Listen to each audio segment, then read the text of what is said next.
क्रिस्त में मेरे बहुमूल्य बहनों, भाइयों एवं बच्चों, आप सबों को जयसु। हमारे प्रभु यीशु क्रिस्त बालक यीशु जो आपकी और मेरे हृदय रूपी गौशाला में जन्म लेने वाले हैं, और उनकी कृपा, शांति, अनुग्रह, आशीष, अनुकंपा, सामर्थ्य सदा सर्वदा आपके एवं आपके परिवार के साथ रहे। प्रिय विश्वासियों, आज ही हम आगमन काल का तीसरा रविवार में प्रवेश कर रहे हैं। आगमन काल का तीसरा रविवार आनंद का रविवार कहा जाता है। जी हाँ, क्रिस्त में प्यारे भाइयों और बहनों, इस संसार में हर एक व्यक्ति खुश रहना चाहते हैं, आनंदित होना चाहते हैं। ऐसा कोई इंसान नहीं है जिनको शांति नहीं चाहिए, खुशी नहीं चाहिए।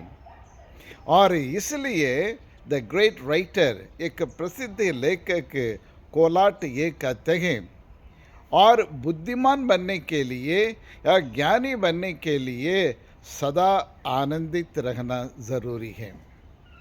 सदा आनंदित रहना, हमेशा आनंदित रहना, और एक बुद्धिमान बनने के बहुत ज़रूरी है। ये ज्ञानी बनने के लिए बहुत ज़रूरत है करके कहते हैं। जी हाँ प्रिय विश्वासियों, आज का और आगमन का तीसरा इतवार और आनंद का इतवार कहा जाता है। और इसलिए आज के जो मोमबत्ती जो जलाते हैं वो पिंक कलर, रोज़ कलर का ये मोमबत्ती जो आनंद का प्रतीक है उसको जलाते हैं। आज के तीनों पाठों को जो मूल सार है, मूल संदेश है, और जीवन की खुशी को और धन दौलत में और पावर एंड पोस्ट में और नहीं ढूंढना, बल्कि आपसे, आपके पास जो कुछ उसको दूसरों को बांटने में, और मानव का आदर करना, सम्मान करने में, और वहाँ ढूंढना चाहिए करके बतलाता है। यानी कुल मिलाकर जो सुख पाना चाहते हैं, आनंद और खुशी पाना चाहते हैं, ये सिर्फ पैसा कलेक्ट करने से नहीं, धन दौलत बटोरने से नहीं, या पर पद लेने में नहीं, या अधिकार चलाने में नहीं, बल्कि और जो कुछ अपने पास है और गरीबों, लाचारों, ज़रूरतमंद लोगों को, दीन दुखियों के साथ बांटना चाहिए, साझा करना चाहिए, और उसी में हमें परम आनंद मिलता है। अरे अच्छी खुशी हमें मिलती है करके हमें यह बतलाता है। जी हाँ कृष्ण में प्यारे भाई और बहनों, आज के पहले पाठ देखिए, सफनिया के ग्रंथ से लिया गया। सफनिया एक नबी है, और उनके अध्याय 3 में, और वहाँ किस बारे में, भ्रष्टाचार के बारे में बतलाता है, और मंदिर की दुर्दशा के बारे में बतलाता है। जी हाँ प्रिय विश्वासियों, हमारा मंदिर है हमारा हृदय। हमारा हृदय का आलम क्या है, हमारे दिल का और हमारे जीवन की हालत क्या है? क्या सुखमय है, शांतिमय है? किस प्रकार के हमारे हृदय हैं? हमारे जीवन कैसा है? जीवन और एक मंदिर है, लेकिन क्या वहाँ स्वर्ग का अनुभव कर सकते हैं? और इसलिए और एक नबी सफनिया कहते हैं, और हमारे हृदय रूपी मंदिर को और हमेशा खुशी से, आनंद से भरना चाहिए। उसके लिए भला कार्य करना चाहिए, अच्छा कार्य करना चाहिए, सेवा करनी चाहिए करके हमें बतलाता है। और भ्रष्टाचार के बारे में बतलाता है। लोग में किस प्रकार की आज की दुनिया अन्याय और अत्याचार चरम सीमा पर चढ़कर बोल रहा है। कोई परवाह नहीं करते हैं, कोई किसी की परवाह नहीं करते हैं, किसी के बारे में पूछते नहीं है। सब मैं और मेरा, हम, हमारा, सिर्फ हमारा ही होना, इसी के बारे में और सोचते हैं। और इंसान स्वार्थी बनते जा रहे हैं, बहुत स्वार्थ बन गया है इंसान, और अपने पास जो कुछ है वो दूसरों के साथ बांटने के लिए, साझा करने के लिए सारा सोचते भी नहीं है और करते भी नहीं है प्रिय विश्वासियों।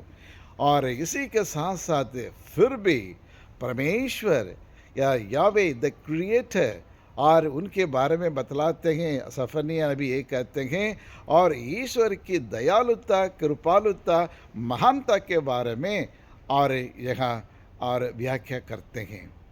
लेकिन ईश्वर और दुखियों को और निराशित हो और ये कहते हैं चिंता मत करो, तुम्हारे जीवन में खुशी आएगा, मसीहा आएगा, मसीहा आपको खुशी और आनंद सब कुछ तुम्हें प्रदान करेगा करके सांत्वना देता है। जी हाँ क्रिस्त में प्यारे भाई और बहनों, आज के दूसरा पार्ट पौलुस के नाम फिलिपियों के नाम संत पौलुस का पत्र अध्याय 4 में भी यही देखते हैं, सदा आनंदित रहो, rejoice in the Lord, and I say again rejoice in the Lord.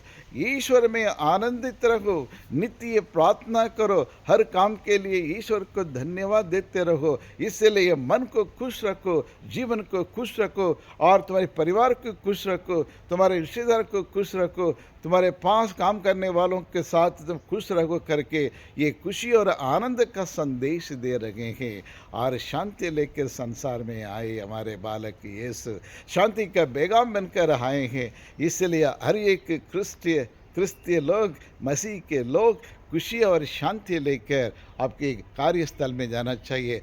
भले आप स्कूल में पढ़ाते होंगे, टीचरों के बीच में, मैनेजमेंट के बीच में, या फिर अस्पताल में जब काम करते हैं, कितने मरीज लोग आते हैं, उनको शांति दे, सांत्वना को दो बोल और मुस्कान का एक मुस्कान, मीठी मुस्कान उसको दिखाओ, और ताकि लोगों के जीवन में खुशी और आनंद प्राप्त हो सकते हैं। और जहाँ भी आप कार्य करते हैं वहाँ और ईश्वर शांति का पैगाम बनकर, आनंद का पैगाम बनकर खुशी शांति को आपस में बांटने की आप लोग कोशिश करें प्रिय विश्वासियों। और अपने परिवार में पति पत्नी, बच्चे, बाल बच्चे और माँ बाप और रिश्तेदार सब मिलजुल कर और खुशी का अनुभव करें। यही ये मौसम है, ये सुहाना मौसम है, ये जाड़े का मौसम है, ठंड का मौसम में खुशी और आनंद और प्रेम को बांटने का इससे बढ़कर और कोई और मौका में नहीं मिलेगा। क्योंकि बालक यीशु इस संसार में 2024 साल पहले जन्म ले चुके हैं, खुशी ला चुके हैं, दया करुणा सब लाए हैं, लेकिन आज तक लोगों तक नहीं पहुंचा है। आप और मैं, हम सब अनुभव पाना चाहते हैं, लेकिन उस अनुभव को दूसरों को बांटने के लिए तैयार नहीं है। कितने साल, हजारों साल बीत गया है, लेकिन आज तक बालक यीशु की खुशी, शांति, अनुकंपा और दया, क्षमादान आपस में हम नहीं बांटे हैं। ये जल्दी करिए, समय बहुत कम है। पता नहीं कि प्रभु का दूसरा आगमन कब, कहाँ, किस तरह से होगा, इसलिए जल्दी से जल्दी इन सब चीज़ों को आपस में बांट लें। और दूसरा पाठ ये कहता है कि आनंदित रहो, सदा खुश रहो, हमेशा खुश रहो, ताकि दूसरों को भी खुश रख सकते हो। जब तक आप खुश नहीं होंगे, आनंदित नहीं होंगे, तब तक दूसरों को खुश नहीं रख सकते, दूसरों को खुश देख नहीं सकते हैं। इसलिए हमें ये करना बहुत ज़रूरी है। आज के तीसरा पाठ सर लूकस रचित सुसमाचार अध्याय 3 में हम पढ़ते हैं। और वहाँ योहन बपतिस्मा ये पाप स्वीकार के बारे में, पाप के पश्चाताप के बारे में संदेश देते हैं और कड़ी शब्द में निंदा करते हैं और चेतावनी देते हैं लोगों को। और वहाँ 3 प्रकार के लोग उनके पास आकर हमें करना क्या चाहिए, हमें क्या करना चाहिए करके लोग एक जनता पूछते हैं, और दूसरी तरफ नाकेदार पूछते हैं, और तीसरा वर्ग के लोग, सैनिक लोग, ये तीनों एक ही सवाल को पूछते हैं और उसका नबी, और हमें ये बतलाइए हमें क्या करना चाहिए। और प्रभु और वहाँ उन्होंने क्या जवाब देते हैं, और जनता को ये देते हैं, आप लोग आपस में बांट लो। जिसके पास कपड़ा नहीं है, जिसके पास धन नहीं है, किसके पास भोजन नहीं है, किसके पास और नौकरी नहीं है, या किसके पास उसके बातों को सुनने की कोई नहीं है, और इनको आपके पास जो हैं, जो कुछ हमारे पास हैं, यदि 2 रोटी है तो 1 रोटी तो उनको खिलाओ। या क्रिसमस के समय कई बच्चे आप देखे होंगे पुराने कपड़े में, फटे पुराने कपड़े में, या रेलवे स्टेशन में, फुटपाथ में इधर उधर सब मिलेंगे, और उनके लिए कपड़ा ले जाके दे सकते हैं। और जो अच्छे अच्छे पकवान बना के हम खाते हैं, और झुकी झोपड़ी में जाइए और ले जाके उनको उनके आपस में बैठ कर उसको बांट लीजिए। जो अच्छे स्वादिष्ट भोजन हो या जो कुछ आप बनाएंगे, और इन लोगों से, गरीबों, लाचारों, इन लोगों से बांट लीजिए। और यही और बांटने से खुशी डबल होती है, दुगनी होती है हमारी खुशी। और आज इंसान बहुत कंजूस बन गया है, हम बांटना नहीं चाहते हैं।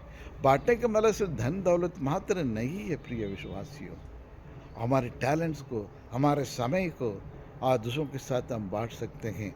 ईश्वर ने बहुत कुछ हमें दिया है बाँटने के लिए। थोड़ी देर बैठ के उनकी बातों को सुनो और खुशी से उनसे बातचीत तो करो। उनकी टुकड़ा को, मन के टुकड़ा को आप सुनो, इतने में उनका मन हल्का हो जाएगा। यही चाहते हैं, छोटे-छोटे भले कार्य करने के लिए प्रभु कहते हैं, क्योंकि हमारे प्रभु यीशु खुशी और आनंद का स्रोत है, शांति का स्रोत है और रिश्तों का स्रोत है। वो आपस में बाँटना चाहते हैं प्रिय विश्वासियों। ठीक उसी प्रकार और आज की दूसरा यीशु समाज का दूसरा जो पॉइंट जो है वो है और हम मानव का सम्मान करना, मनुष्य का आदर करना, सम्मान करना, मनुष्य को मनुष्य के रूप में, इंसान को इंसानियत को देखकर उनके आदर करना, सम्मान करना, किसी के नीचे दिखाने की कोशिश ना करो और किसी के पास उसकी गरीबी हालत को देखकर हंसी मत उड़ाना और नज़रअंदाज ना करना। गरीबों, लाचारों और तिरस्कृत लोगों और ऐसे लोगों के लिए साथ देना, सहयोग करना, मदद करना हमारा परम कर्तव्य है।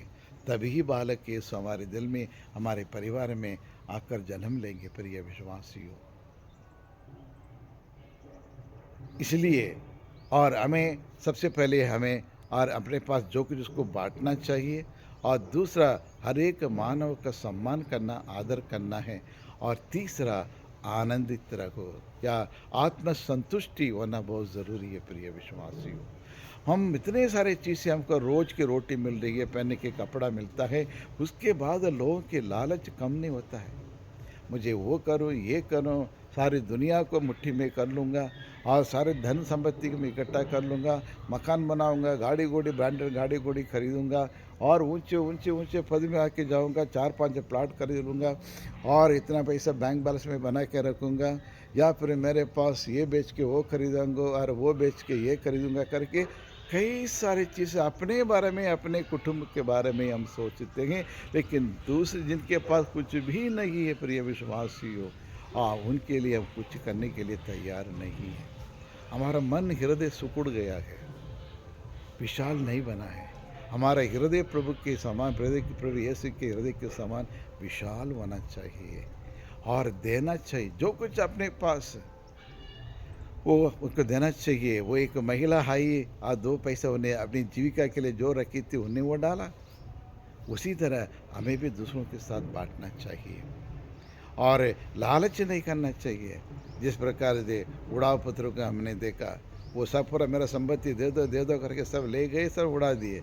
वैसे नहीं होना चाहिए। या यूदस के समान नहीं है और 30 और सोने सिल्वर का सिक्के और सिल्वर के सिक्के कॉइन्स को इकट्ठा करने के लिए वो लालच था उसका। इस प्रकार नहीं होना चाहिए प्रिय विश्वासियों।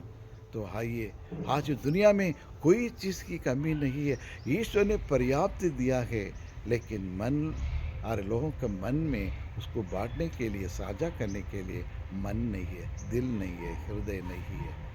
जी हाँ प्रिय विश्वासियों, ईश्वर ने भरपूर दिया है, बेशुमार दिया है, लेकिन सिर्फ और हमें चाहिए, मन चाहिए उसको बांटने के लिए।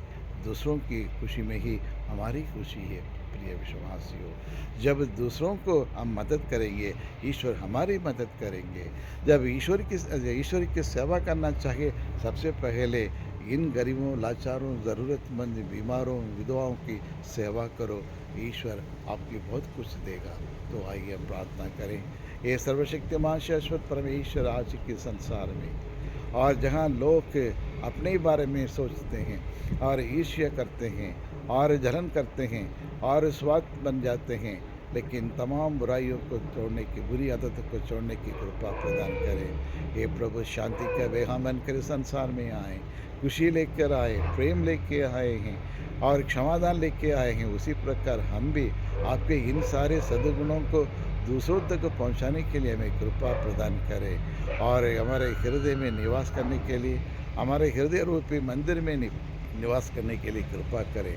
हमारे सारे गुनाहों को, पापों को अपनी सूली पर अपना लहू बगाकर आपने धो डाला। उसी प्रकार ये परमेश्वर, हम आपसे आशीष मांगते हैं, कृपा मांगते हैं इस क्रिसमस के समय हमारे दिल में, हमारे परिवार में हमेशा बना रखे, हमेशा हमें आनंदित रखने की और सुख शांति बने रखने की कृपा प्रदान करें। यही प्रार्थना हम करते हैं हमारे प्रभु क्रिस्त के द्वारा। आमीन।